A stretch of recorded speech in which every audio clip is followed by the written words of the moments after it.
Hi friends, welcome to Renna Samayal. இன்னைக்கு என்ன சமையல் பார்க்க போறோம்னா தொண்டைக்கு இதமா சூப்பரான மிளகு குழம்பு அரைச்சு விட்ட முளைக்கீரை கூட்டும் தான் பார்க்க போறோம். ரெண்டுமே ரொம்ப சுவையா இருக்கும். எளிமையான முறையிலயும் செஞ்சிரலாம். அந்த சுவையான மிளகு குழம்பு அரைச்சு விட்ட முளைக்கீரை கூட்டு எப்படி செய்யறதுன்னு வாங்க பாத்திரலாம். மிளகு குழம்பு பண்றதுக்கு 1 டேபிள் ஸ்பூன் அளவுக்கு மிளகு எடுத்துக்கலாம்.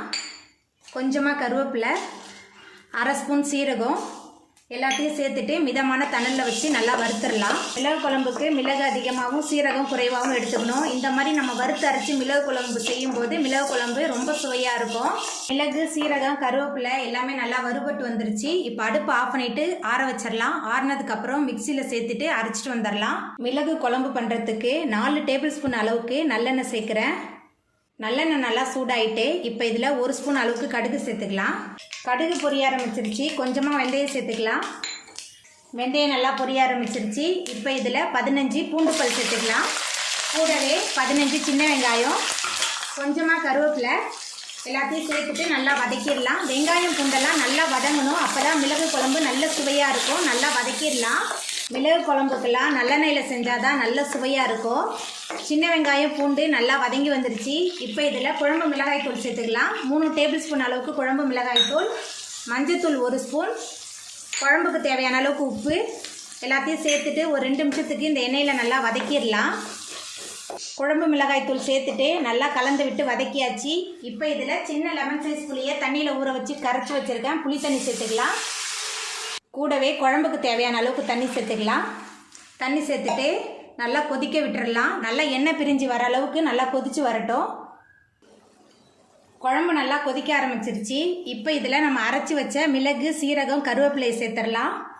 அதுக்கப்புறமா கொஞ்சமாக பெருங்காயத்தூள் சேர்த்துக்கலாம். பெருங்காயத்தூள் சேர்த்துட்டு நல்லா கலந்து விட்டுறலாம்.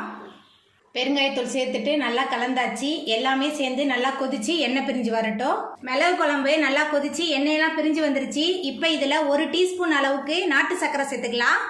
நாட்டு சர்க்கரை சேர்த்துட்டு நம்ம அடுப்பை ஆஃப் பண்ணிடலாம். நம்மளோட சுவையான மிளகு குழம்பு தொண்டைக்கு இதமாக சூப்பராக ரெடி ஆகிட்டு. முளைக்கீரை அரைச்சி விட்ட கூட்டு பண்ணுறதுக்கு 2 ஸ்பூன் அளவுக்கு எண்ணெய் சேர்த்துருக்கேன். எண்ணெய் சூடாயிட்டு இதில் கொஞ்சமாக கடுகு சேர்த்துக்கலாம். கடுகு பொரிய ஆரம்பிச்சிருச்சு. ஒரே ஒரு காஞ்ச மிளகாய் கிள்ளி வச்சுருக்கேன். ஒரே ஒரு காஞ்ச மிளகாய் சேர்த்துக்கலாம். பொடியாக நறுக்குன 10 சின்ன வெங்காயம் சேர்த்துட்டு நல்லா வதக்கலாம். வெங்காயம் நல்லா வதங்கிடுச்சு. ரொம்ப நேரம் வதக்க வேணாம், லைட்டாக வதக்கினா போதும். இப்போ இதில் நம்ம சுத்தம் பண்ணி வச்சுருக்கிற ஒரு கட்டு முளைக்கீரை சேர்த்துக்கலாம். கூடவே கொஞ்சமாக மஞ்சத்தூள், கீரைக்கு தேவையான அளவுக்கு உப்பு எல்லாத்தையும் சேர்த்துட்டு ஒரு 2 நிமிஷத்துக்கு நல்லா வதக்கிடலாம். முளைக்கீரை உடம்புக்கு ரொம்ப நல்லது. நம்ம சேர்க்கும் போது கீரை எவ்வளோ இருந்தது இப்போ பாருங்கள், நல்லா வதங்கி வெந்து வந்துருச்சு.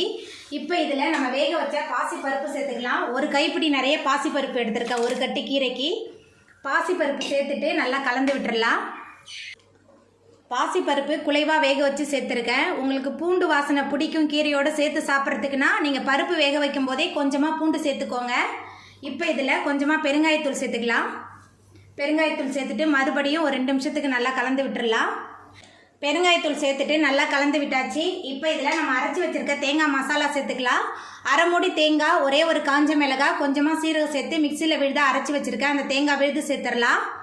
தேங்காய் விழுது சேர்த்துட்டு மறுபடியும் நல்லா கலந்து விட்டுறலாம். தேங்காய் விழுது சேர்த்துட்டு நல்லா கலந்து விட்டாச்சு. நான் தாளிக்கும் போது ஒரே ஒரு காஞ்ச மிளகாய் தான் சேர்த்தேன். ஏன்னா நம்ம அரைச்சி வேற போடுறோம்ல, அதனால் காரம் அதிகமாகிடும். பார்த்து சேர்த்துக்கோங்க குழந்தைங்க இருந்தால். எல்லாத்தையும் சேர்த்துட்டு நல்லா கலந்தாச்சு. எல்லாமே சேர்ந்து நல்லா கொதிச்சு வரட்டும். தேங்காய் சேர்த்த பிறகு ரொம்ப நேரம் கொதிக்க வைக்க வேணாம், ஒரு கொதி வந்தால் போதும். நம்மளோட முளைக்கீரை கூட்டு நல்லா கொதிக்க ஆரம்பிச்சிருச்சு. இப்போ நம்ம அடுப்பை ஆஃப் பண்ணிடலாம். அவ்வளோதாங்க, ரொம்ப சுவையான மிளகு குழம்பு அரைச்சி விட்ட சிறுகீரை கூட்டு சூப்பராக ரெடி ஆகிட்டு. இந்த சுவையான மிளகு குழம்பு அரைச்சி விட்ட கூட்டை நீங்களும் உங்கள் வீட்டில் செஞ்சு பாருங்கள். இந்த வீடியோ உங்களுக்கு பிடிச்சிருந்தா லைக் பண்ணுங்கள், ஷேர் பண்ணுங்கள், கமெண்ட் பண்ணுங்கள், சப்ஸ்கிரைப் பண்ணுங்கள். அப்படியே பக்கத்தில் உள்ள பெல் பட்டனை கிளிக் பண்ணிடுங்க. நன்றி.